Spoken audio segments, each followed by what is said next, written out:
Good morning! Tayo po muli magbahagi ng ating devotion sa Psalms 132 verses 1 to 4. Ito ay awit ng mga umaakyat sa Jerusalem upang sumamba sa Panginoon. Sabi dito, Panginoon, huwag niyong kalilimutan si David at ang lahat ng paghihirap na kanyang tiniis. Alalahanin niyo ang pangako niya sa inyo, Panginoon. Kayo na makapangyarihang Diyos ni Jacob, ipinangako niya, hindi ako uuwi sa aking bahay, nihihimlay sa aking higaan, hindi ko hahayaang dalawin ako ng antok, ni ipikit ang aking mga mata.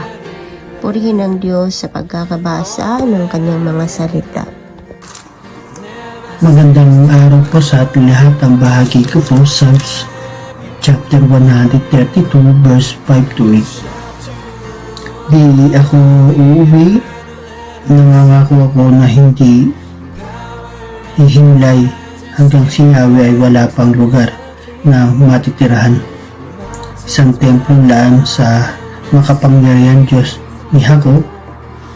Aming nabalitaan na sa Bethlehem ang kabanuntipan, sa bukid ng Jar namin nasumpungan ang aming sinabi, ang templo ni Yahweh ay puntahan natin, sa harapan ng trono niya ay sambahin. Sa inyong tahanan ni Yahweh pumasok ka kasama ang kaban sa gisag ng kapangyarihan. Amen. God bless po sa ating lahat. Mapagpalang araw po sa ating lahat. Ang aking pong bahagi ngayon ay mula sa Aklat ng Mga Awit, Kabanata 132, talata 9 hanggang 11. Iyong mga pari, hayaang maghayag ng iyong pagliligtas. Ang mga hinirang, sumigaw sa galak. Alang-alang naman sa lingkod mong si David, ang piniling hari, ay huwag mong itakwil. Ang iyong pangako, kay David mong lingkod, huwag mong babawiin. Ganito ang iyong pangakong habilin. Isa sa anak mo ang gagawing hari upang mamahala, matapos na ika'y pumanaw sa lupa. Amen. Magandang araw po sa ating lahat. Ang daily devotion ko po ngayon ay matatagpuan sa Book of Psalms, chapter 132 verses 12 to 14.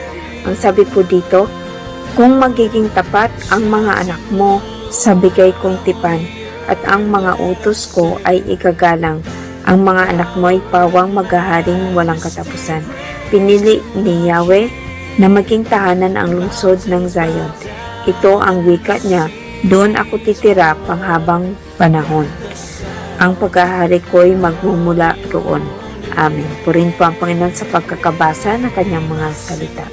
Isang mapagpalang araw sa ating lahat mga kapatid. Ang aking pong babasahin para sa ating daily devotion ay nasa Psalms chapter 132 verses 15 to 18. Aking pagpapalain siyang sagana sa pagkain. Aking bubusugin ng pagkain ang kaniyang dukha. Ang kaniya namang mga saserdote ay susuotan ko ng kaligtasan at ang kaniyang mga banal ay magsisihiyaw ng malakas sa kagalakan. Dooy aking